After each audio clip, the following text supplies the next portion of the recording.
एक साधु की बेटी। बहुत समय पहले की बात है। एक साधु अपनी पत्नी के साथ यमुना नदी के तट पर रहता था। उन दोनों की कोई संतान नहीं थी। उनकी बड़ी इच्छा थी कि कम से कम एक संतान उनके यहाँ जरूर हो।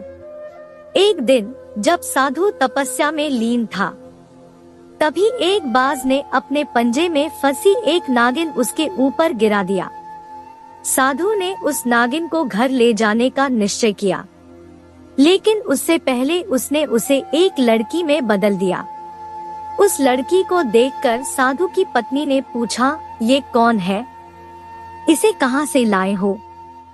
साधु ने पत्नी को पूरी बात बताई।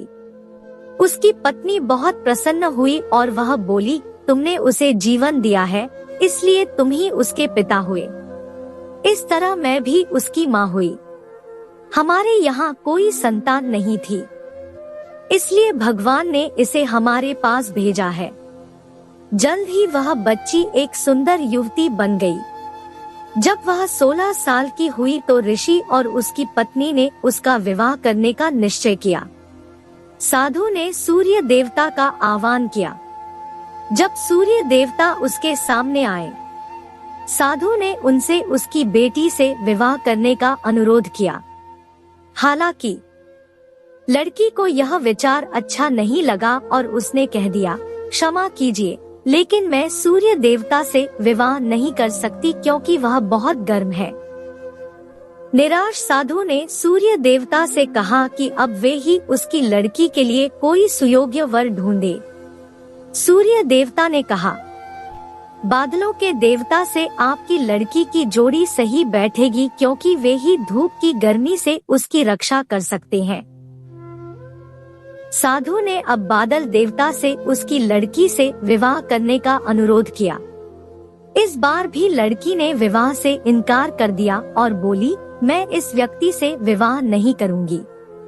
इसके अलावा बादलों की गरज से मुझे डर भी लगता है। साधु फिर से उदास हो गया और उसने बादल देवता से अनुरोध किया कि वे ही कोई सुयोग्य वर सुझाएं।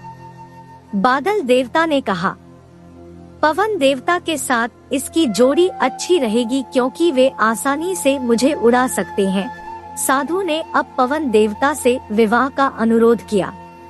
इस बार भी लड़की ने विवाह से इनकार कर दिया और बोली, मैं ऐसे अस्थिर व्यक्ति से विवाह नहीं कर सकती जो हर समय यहाँ वहाँ उड़ता रहता हो। साधु काफी परेशान हो गया। साधु ने पवन देवता से ही कोई सुयोग्य वर सुझाने को कहा। पवन देव ने जवाब दिया, पर्वतों के राजा बहुत मजबूत और स्थिर हैं। वे बहती हुई हवा को भी आसानी से रोक सकते हैं। उनसे आपकी लड़की की जोड़ी सही बैठेगी। साधु अब पर्वतराज के पास गया और उससे उसकी लड़की के साथ विवाह करने का अनुरोध किया। हालांकि इस बार भी लड़की ने विवाह करने से इनकार कर दिया और कहा, मैं ऐसे किसी व्यक्ति से विवाह नहीं कर सकती जो इतना कठोर और ठंडा हो। लड़की ने साधु से किसी नर्म वर को खोजने को कहा। साधु ने पर्वतराज से सलाह मांगी। पर्वतराज ने जवाब दिया, किसी सांप के साथ ही आपकी लड़की की जोड़ी अच्छी रहेगी क्योंकि वह नर्म भी है और आसानी से किसी पर्वत में भी बिल बनाकर रह सकता है। इस बार लड़की को वर पसंद आ गया। साधु काफी हैरान हुआ और बोला, भाग्य का खेल कितना निराला है। तुम मेरे पास एक नागिन के रूप में आई थी और मैंने ही तुम्हें लड़की का रूप दिया था। नागिन के रूप में जन्म लेने के कारण तुम्हारे भाग्य में सांप से ही विवाह करना लिखा था और वही हुआ। भाग्य में जो लिखा था वही हुआ। साधु ने फिर से प्रार्थना शुरू कर दी और लड़की को दोबारा नागिन बना दिया।